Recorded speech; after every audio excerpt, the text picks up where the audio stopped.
Welcome to the Finance Forum once again. I'm Abdu-Raof Hanslo.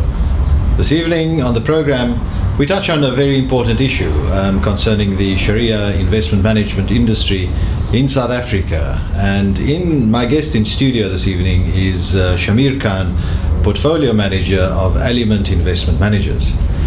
The issue that we're covering this evening is pertinent to our entire community, especially the investors in the Sharia market. And there's some exciting news that has come out. And to share this with us, Mr. Shamir Khan will take us through the finer details. Assalamu alaikum to you, Shamir. Wa alaikum assalam wa rahmatullahi wa barakatuh, and assalamu alaikum to your viewers as well. Shukran for the invitation to come and chat to you. No, it's always a pleasure having you in the hot seat. As long as I'm on this side and you're on that side, it's quite fine.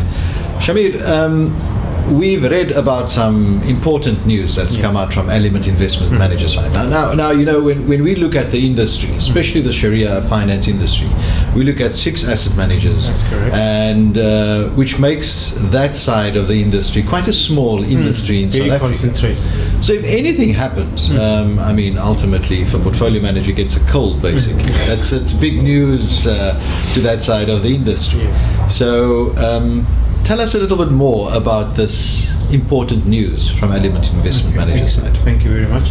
So Element is amalgamating with Sanlam Collective Investments. It's quite a mouthful, but effectively it is the operational arm of Sanlam Investments. They are effectively going to run our back office. It is a requirement from the FSB that we then what they call co-name our funds. So the name of our funds will change, but nothing else will change. We will still run all the funds, and the investors they will have 2 benefits. One, they should get a better service operationally because you're dealing with a professional service operator, and then secondly, there might also be a cost benefit. Okay, now, I mean, obviously, we've seen amalgamations in the past of various companies, and one that specifically springs to mind happened about 3 years ago, and that was in the medical industry, where we saw what was it, Prosano, the medical aid scheme, amalgamate with Bonitas medical aid scheme. And to be honest with you, I am a Prosano medical aid member, not to endorse them, but ultimately the process went well, and it was for the benefit of the client. In this regard, on your side, Shamir, I mean, Element has been around for quite a while, and has been a major player in the Sharia investment market. This amalgamation, what brought this on, and what's the reasoning from the manager's side to enter into this amalgamation? So the key reason for the amalgamation is in order to streamline our back office or our middle office, our operational aspect, so as to allow Element just to be a professional asset manager. So previously we were what you'd call a full suite asset manager. We were doing both managing the assets as well as administrating the assets in terms of sort of the repurchase forms, etc. But that effectively is going to be outsourced to Sanlam, so they will handle them. We will just handle the investment management. So from the client's perspective, in terms of the investment management, nothing is going to change there at all. What is hopefully going to change is that their experience in terms of the operational aspect should be a lot easier and a lot more frequent as well. Okay, now obviously when calling your offices, you have a fully fledged team that basically deals with the operational management side, and then you have a fully fledged team that basically sees to the investment side of the business as well. On the management side, does that now ultimately mean that transactions from a client will no longer go through the Element telephone number or through your office? All instructions and so will now go through Sanlam Collective Investments. So from the 8th of July, that's hopefully, or inshallah, when the amalgamation becomes official, those transactions will go through the Sanlam platform and the Sanlam offices. Obviously, for a period of time, we will still be there to help with the transition, but we believe that that transition should be relatively seamless for the clients. But we are there. It's not like we are forsaking taking our clients and they have to go and fend for themselves. So our team led by Marudia will still be there to try and assist any queries. That name comes up quite often, Marudia. So running your operations from a management perspective. Shamir, when looking at the administrator that Elements administration is now moving to, was there any specific thoughts that went into it as to who you would move this to? Yes. And why Sanlam? Yeah. So there are probably 2 or 3 players in this market. We chose Sanlam for one specific reason. One, we met with the management of the Sanlam Group, and they were very eager to grow this business. So our view is, if this is going to be a long-term arrangement, we want to partner with someone that believes in the long-term viability of this operation, and then more specifically, they are quite strong financially. Not to say that the other 2 are not strong financially, but they tend to stand on their own.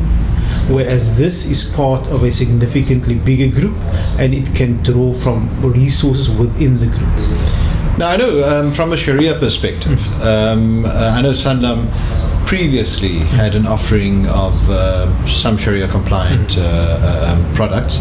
I don't think they any longer do, but I know they have platforms where they offer basically most of the Sharia products. So Sanlam doesn't have a Sharia product in the unit trust space, but they do have a private client wealth product. Okay. So that still exists. So our product is very separate to that. Our relationship with Sanlam is purely from an operational basis. So in no way are we going to be discussing any investment ideas with them. So, which brings me to my next question. The amalgamation going forward, what does this mean? Does it ultimately mean that now Element has a big brother that they have to answer to?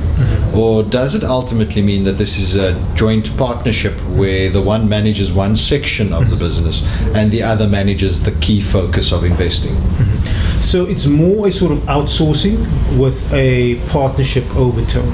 So obviously, although we're outsourcing to them, within the agreement they have to meet specific requirements. So in no way do we want the experience of our clients to be any less than what they're having now. It should actually increase, and it should exceed the expectations. So it's more a sort of outsourcing. So if you think about a building typically outsources the cleaning and the day-to-day operation of the business. That's effectively what we are doing. So in no way do they own a stake in us, or we own a stake in them. Okay, now looking at the actual scenario at the moment, from a client perspective, how would this better streamline the process for the client? As to present, I mean, presently you have a system that's running that benefits the client as far as interaction is concerned. Interaction going forward under the Sanlam platform, do you see this being far greater than where you are at the moment, and is this of greater benefit to the client? Yes. So I think the potential is even more significant going forward as Sanlam continues to invest in their platform. One of the key things is typically if you wanted a balance on your account, you have to call us and we'd have to look it up and give it to you. On the Sanlam platform, you will get access to their online platform. So at any one time, whether it's 2 o'clock in the morning, if for whatever reason you're up that time, you want to check your balances, you're welcome to check it on the online platform. Also, they've got dedicated service consultants, so at no time should you ever have to wait significantly long for your query to be answered.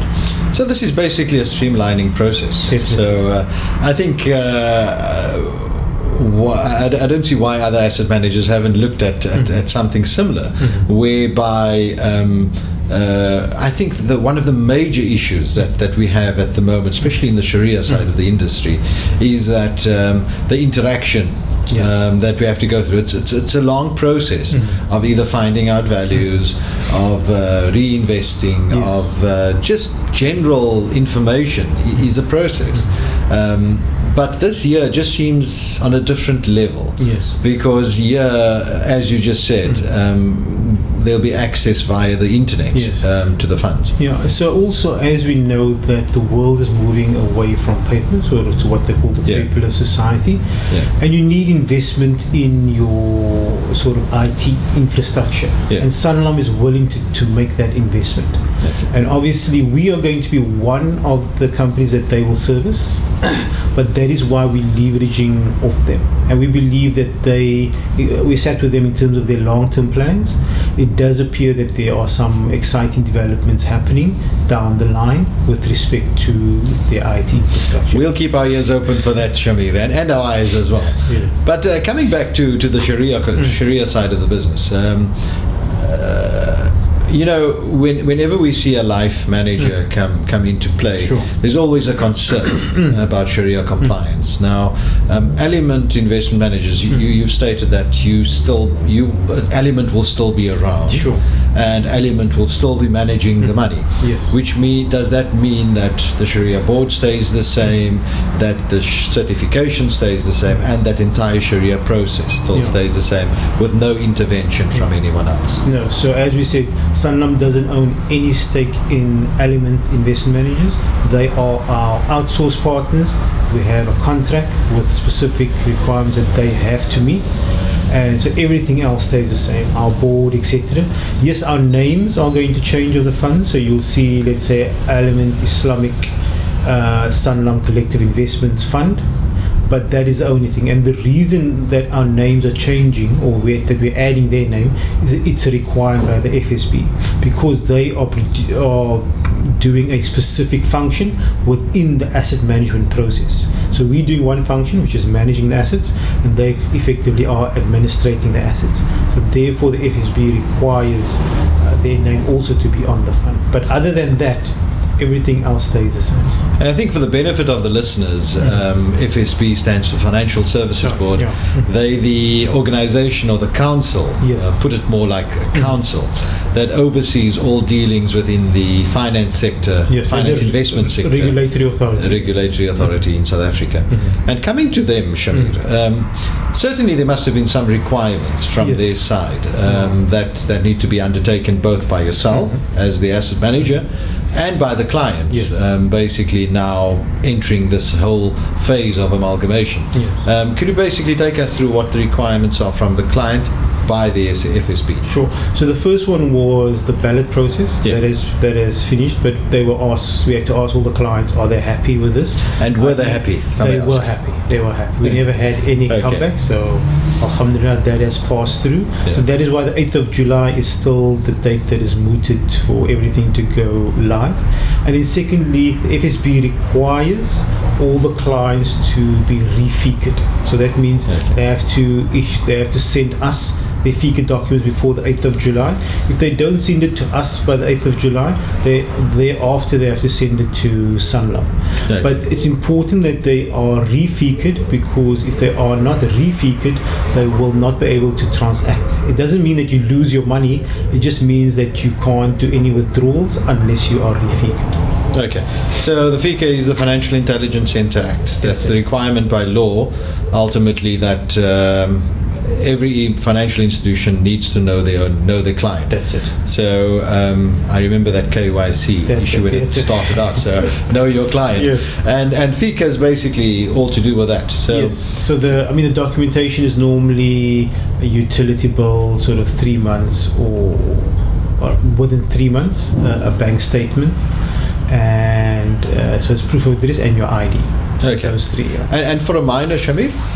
For a minor, it would probably go under the parent's details, as long as the parent has sort of signed on behalf of the minor. And obviously there would be specific documents also laid out for closed corporations, and trusts, and South African companies and trusts and so on. Now, you mentioned something interesting. You said that if the client doesn't re-FICA, then ultimately he wouldn't be able to transact after the 8th of July. What does that mean, transact? Would not be able to transact. So let's say they want to withdraw some money from the unit trust, or alternatively even put some money into the unit trust. The banks won't allow that. because they haven't been refigured, or FSB doesn't allow the banks to actually handle the transaction, unfortunately. So it is quite important it is very important to be refigured. I know it seems like a bit of admin, but bear in mind this is for the better, for the longer term. You know, when I look at the process of the refiguring, and I think to myself, you know, the type of regulations that was passed in South Africa saved us on many occasions, saved our banks on many occasions, as far as what was going on everywhere around the world. If one looks at what happened in Greece and what happened in the United States, and you look at South Africa during that same period, and we were protected quite nicely with legislation. So when I look at the whole point of refiguring for this process, I also look at the process and seeing it as a benefit to the client, and this just being a small adjustment on the client side in order to benefit going forward. Shamir, from your guys' side, how is Element doing at the moment, and how's your performance been, and what do you expect for the next few years? So alhamdulillah, the performance has improved significantly compared to the last couple of years. Obviously, everything moves in cycles. The difficulty is always how long is the cycle. And all the research that we have done seems to indicate that if the cycle has turned, i.e. for value fund managers, typically the cycle lasts 7 years. We are currently about 18 months into the cycle. So there is still some time for the cycle to outperform. But obviously your money needs to be in the market in order to outperform. So inshallah, if the cycle has turned, we should benefit for at least the next sort of 5 years. Alhamdulillah. You know, the Association of Savings, South African Association of Savings, has declared July as Savings Month, National Savings Month, and during this period, and I'm not only speaking about July, but I'm speaking now for the rest of this year, the rest of the half of the year, are there opportunities for investors? You know, the old principle of investing, of buying when buying low and selling high, basically comes into play, but that's also called timing the market. But I know that we don't like that word, timing the market. But ultimately, are there opportunities now to invest in, and do you see growth going forward? I'm not saying in the next 6 months, because I know asset managers don't speak 6 months, but is there growth potential down the line? All right, just to take one step forward, in terms of the vehicle, I mean, tax-free savings accounts, apparently, you know, they are still there, but people have kind of forgotten about them. But that is a very good opportunity for you to invest for the long term, both for yourself and for your children. What that means is that any gains within that fund is not taxed at all. So when you withdraw the money, all that money comes to you. There are no tax implications whatsoever. You are limited to, I think, about 33,000 Rand per annum. But still, if you are going to make any investment, first start there, use up all that allocation, and then look at other investments. And the key thing with that is you can invest in most unit trusts via that. You can invest in all of our unit trusts, but also there are other unit trusts. The key thing is a unit trust can't have a performance fee, and none of our funds have a performance fee. In terms of going forward, as you mentioned, always very difficult to anticipate what markets will do. Generally, we feel that markets are expensive, but we have found certain shares that we believe can add value in the sort of medium term. So our expectation is still that over the next 3 to 5 years, we will at least beat inflation. So we will grow your money in real terms. On the non-Sharia side, we do have some income products. So if people are feeling weary of the equity markets, they're welcome to put it in those income products. And those income products have done very well. Over the last year, I think they've done sort of 12 to 13%, which is significantly better than cash and inflation. Okay, now Shamir, you touched on fees. The one thing I failed to ask you earlier is, with the amalgamation process, is there going to be a change in your fee structures? And that we know that any asset manager has to survive as well, so we know there's fees attached. And I think the community have very much warmed up to the idea of paying fees for services. But now, during this process of amalgamation, do things become more expensive? Do things become cheaper? How will it work going forward? So two things. One, if the client elects to stay with Sanlam Collective Investments, so nothing will change in terms of fees, etc. If they then decide to go what we call a LISP. So a LISP is effectively an investment platform like Investec or Momentum, where there are many unit trusts sitting on that, and you can invest in that LISP.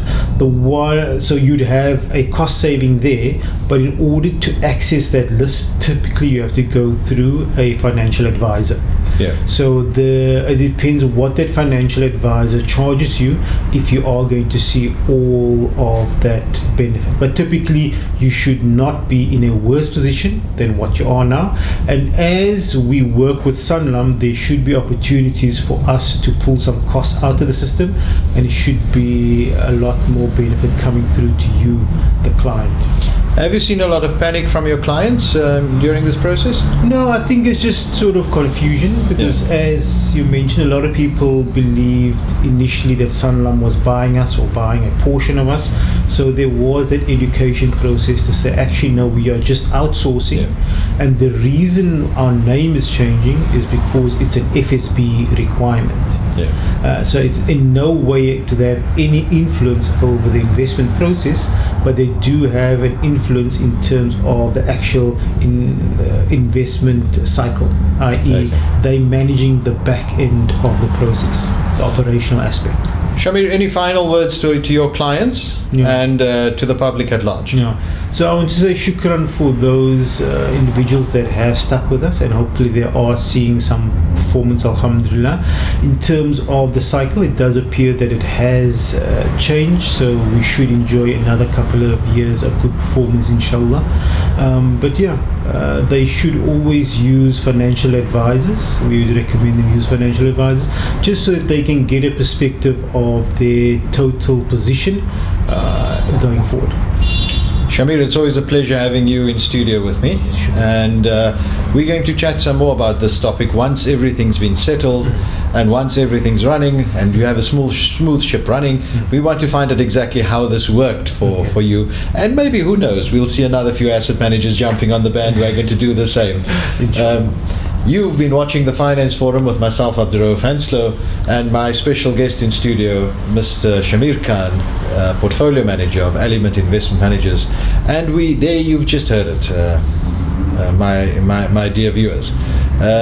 There's big news in the Sharia industry, and it's to your benefit. So let's hope we all take opportunities from what we've learned today, and let's move forward with good performance. Until next time, stay focused to your finances.